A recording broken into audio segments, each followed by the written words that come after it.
Selamat malam Pak, saya atas nama Yohana Tiu, mahasiswi Undana dari Fakultas Ilmu Sosial dan Ilmu Politik, jurusan Sosiologi semester 6, kelas A dengan NIM 1903030014. Dalam video kali ini, saya akan membahas tentang pemilu serentak tahun 2024. Tugas ini saya buat untuk memenuhi mata kuliah Sosiologi Politik. Pemilihan umum yang disingkat pemilu menjadi sangat dekat hubungannya dengan masalah politik dan pergantian pemimpin.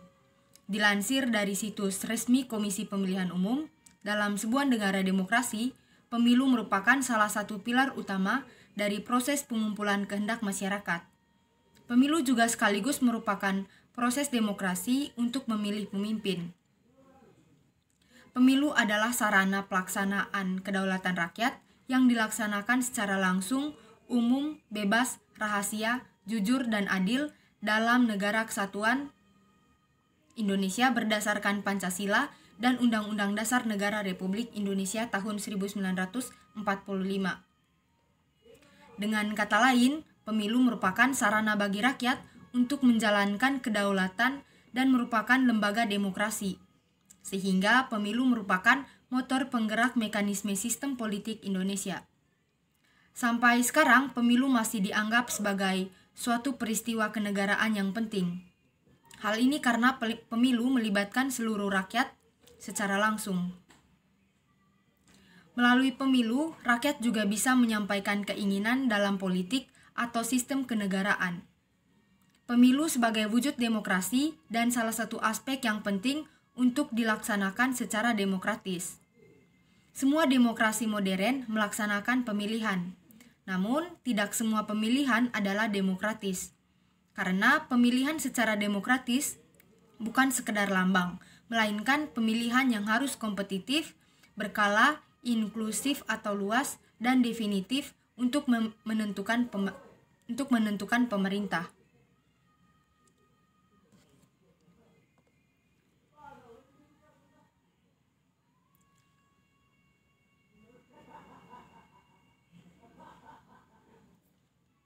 Ketua Komisi 2 DPR Ahmad Doli Kurnia mengatakan terdapat sejumlah isu krusial yang akan dibahas dalam rancangan Undang-Undang Pemilihan Umum atau RUU Pemilu.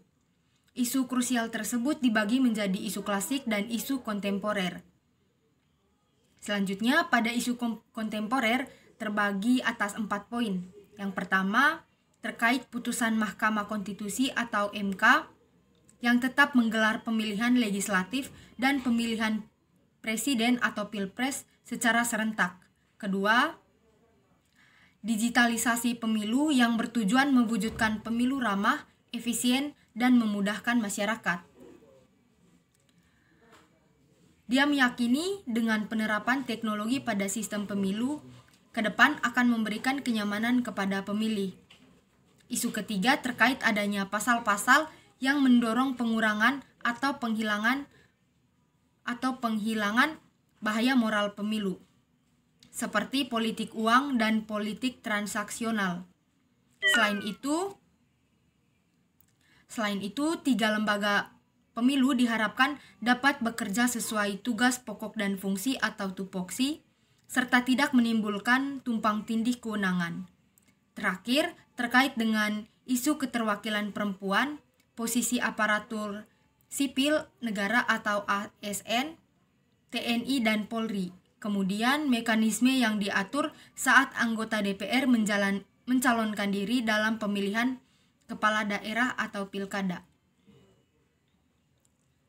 Kemudian di sini akan dibahas tentang pemilu serentaknya. Dalam pembahasan Undang-Undang Nomor 10 Tahun 2016 tentang pemilihan kepala daerah, pemerintah dan DPR telah bersepakat bahwa tidak akan ada pilkada pada tahun 2022 dan 2023. Penyatuan pilkada serentak dilakukan pada November 2024, sebagaimana disebut pada pasal 201 Undang-Undang Nomor 10 Tahun 2016. Peniadaan pilkada serentak tahun 2022 dan 2023 ini menyebabkan pemerintah harus mengisi 272 jabatan kepala daerah agar tidak terjadi kekosongan kekuasaan pada pemerintahan daerah. Peniadaan pilkada serentak 2022 dan 2023 sempat menimbulkan perdebatan dalam proses legislasi nasional. Wacana perubahan Undang-Undang Nomor 10 Tahun 2016 mencuat seiring dengan adanya putusan Mahkamah Konstitusi Nomor 55/PUU 17/2019. Putusan ini memaknai pemilu serentak yang konstitusional. Isu perubahan undang-undang pilkada ini salah satunya berkaitan dengan pejabat kepala daerah yang waktunya dianggap terlalu panjang, berkisar 2-3 tahun. Kekhawatiran yang mengemuka panjangnya masa jabatan pejabat kepala daerah Indonesia akan menghadapi berdampak buruk bagi penyelenggara pemerintah daerah. Apalagi pada tahun 2024, Indonesia akan menghadapi agenda politik strategis, pemilu nasional, dan pilkada secara bersamaan. Secara konseptual, pengisian pejabat kepala daerah dibagi menjadi dua, yakni untuk jabatan gubernur yang akan diduduki oleh jabatan pimpinan tinggi media, sementara untuk jabatan bupati atau wali kota diisi dari jabatan pimpinan tinggi pertama sesuai ketentuan peraturan perundang-undangan pasal 201 Undang-Undang Nomor 10 Tahun 2016 terlalu sumir mengatur tata cara dan mekanisme pengisian penjabat gubernur, bupati, dan wali kota. Dalam penjelasannya hanya disebut penjabat gubernur, pejabat bupati, dan penjabat wali kota masa jabatannya 1 tahun dan dapat diperpanjang 1 tahun berikut dengan orang yang sama atau berbeda. Kekosongan pengaturan akan selalu menimbulkan perdebatan akademik di satu sisi dan menimbulkan efek tarik-menarik secara politik. Perdebatan akademik mempersoalkan adanya potensi dan peluang, hak prerogatif pemerintah pusat dalam pemaknaan sempit secara politis dan penentuan penjabat kepala daerah. Desain pengisian penjabat kepala daerah seperti disinyalir oleh Mendagri, di mana Presiden akan memilih 3 nama penjabat gubernur yang diusulkan oleh Kementerian Dalam Negeri. Seharusnya bukan opsi tunggal. Perlu ada opsi lain yang jauh lebih demokratis, sehingga konsekuensi logis bahwa kepala daerah adalah penjabat publik dan dipilih oleh masyarakat secara langsung. Pergantian pejabat meskipun sifatnya sementara, dengan masa baktinya hampir separuh dari kepala daerah dan pilkada langsung. Idealnya digantikan oleh mekanisme dan cara yang sebanding, sama-sama demokratis. Artinya, mekanisme penentuan penjabat kepala daerah tak semata-mata dimaknai secara sepihak sebagai kewenangan pusat tanpa melibatkan daerah. Alasannya, Indonesia menganut prinsip demokrasi dan desentralisasi dalam sistem pemerintahan negara kesatuan atau unitary state.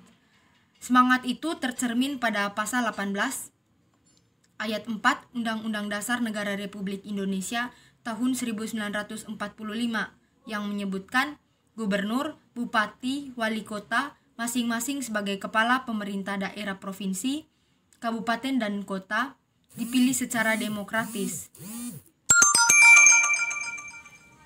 Frasa demokratis ini juga berlaku dalam penentuan penjabat yang akan menggantikan kedudukan yang sama, apalagi hingga saat ini belum ada peraturan lain yang menjabarkan mandat dari pasal 201 Undang-Undang Nomor 10 Tahun 2016.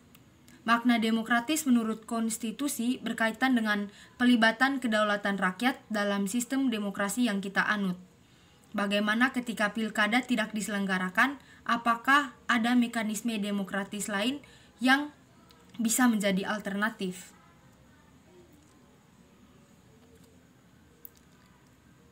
Terhadap hal ini, ada 3 opsi yang bisa dipilih pemerintah. Pertama, pengusulan penjabat gubernur, bupati, dan wali kota dilakukan secara demokratis, tetapi terbatas. Keterbatasan ini dapat dimaknai bahwa pemilu serentak 2019 telah menyediakan perwakilan atas kedaulatan rakyat di setiap parlemen lokal atau DPRD sebagai ganti dari demokrasi langsung.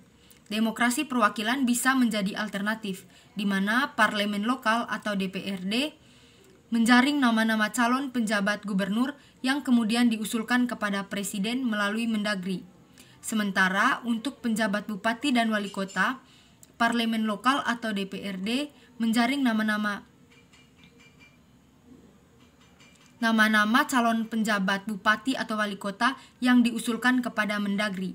Kedua, pemerintah pusat dalam hal ini, Kementerian Dalam Negeri, bersama-sama dengan parlemen lokal membentuk panitia ad hoc yang bertugas menjaring nama-nama penjabat gubernur, bupati, dan wali kota yang akan menduduki jabatan gubernur, bupati, dan wali kota untuk periode yang telah ditetapkan. Panitia ad hoc semacam ini sudah lazim dalam pengisian jabatan di kementerian dan lembaga dan tak bertentangan dengan konstitusi ketiga. Model kombinasi antara hak suara pemerintah pusat sekitar 30% seperti dalam pemilihan rektor dan sisanya diserahkan kepada parlemen lokal sebagai salah satu mekanisme alternatif untuk pengisian penjabat kepala daerah. Demikian tugas video yang saya buat hari ini untuk memenuhi tugas dari mata kuliah Sosiologi Politik. Sekian dan terima kasih.